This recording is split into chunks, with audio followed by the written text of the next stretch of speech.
नाशिकमधील मुंबई नाका परिसरामध्ये महात्मा फुले आणि सावित्रीबाई फुले यांचं भव्य शिल्प उभारण्यात आलंय। नाशिकचं वैभव म्हणूनही या शिल्पाचा गौरव होतोय। मात्र फुलेंच्या खंडातील एका ओळीवरून वाद निर्माण होण्याची शक्यता आहे। फुलेंच्या ओळी बदलण्यात आल्यानं भाकपासह अन्य संघटनांनी आक्रमक पवित्रा घेत निषेध केलाय। बघूया। हे आहे नाशिकच्या मुंबई नाका परिसरात उभारण्यात आलेलं महात्मा फुले आणि सावित्रीबाई फुले यांचं भव्य शिल्प।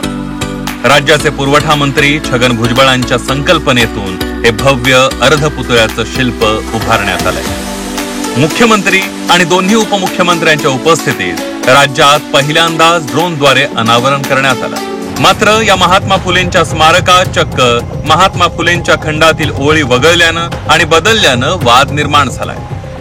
विद्येविना मती गेली, मतीविना नीती गेली, नीतीविना गती गेली, गतीविना वित्त गेले, गेलेच्या ऐवजी यांनी खचले करून टाकलंय आणि वित्त विना शूद्र खचले ही जी अखंडातली ओळ आहे ही संपूर्णतः वगळण्यात आलेली आहे। आणि शेवटची ओळ जी आहे की इतके अनर्थ एका अविद्येने केले, याचा अर्थ शूद्र खचले ही जी ओळ महत्वाची होती। नाशिक शहरामध्ये चांगला पुतळा सावित्रीबाई फुलेंचा, महात्मा फुलेंचा उभा राहिला, याचा आम्हाला नाशिककर म्हणून नक्कीच आनंद आहे, पण त्यांचा विचार जायला पाहिजे।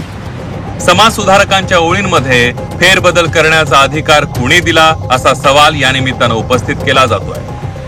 महात्मा फुलेंचे विचार जसे आहेत तसे गेले पाहिजेत असं आम्ही त्या ठिकाणी मानतो। त्याच्यामध्ये कोणालाही अधिकार नाही बदलाव करण्याचा किंवा बदल करण्याचा। भाकपनं आक्रमक पवित्रा घेतल्यानंतर मंत्री छगन भुजबळ यांनी समाज माध्यमांवर पोस्ट करत प्रतिक्रिया दिली आहे। गेले अनेक दिवस आमचे सर्वच कार्यकर्ते, माजी खासदार समीर भुजबळ हे या पुतळ्याचं काम लवकरात लवकर पूर्ण होण्यासाठी मेहनत घेतात।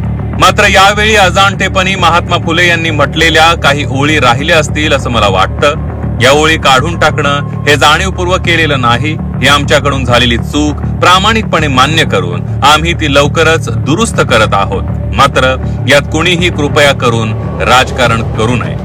खरं तर महात्मा फुले आणि सावित्रीबाई फुले यांच्या भव्य दिव्य शिल्पाचं कौतुक होत आहे। नाशिकचं वैभव म्हणून या भव्य शिल्पाकडे बघितलं जात आहे। मात्र कुणातरी एकाच्या अविद्येनं हा अनर्थ केला हेच खरं। योगेश खरे, झी 24 तास, नाशिक।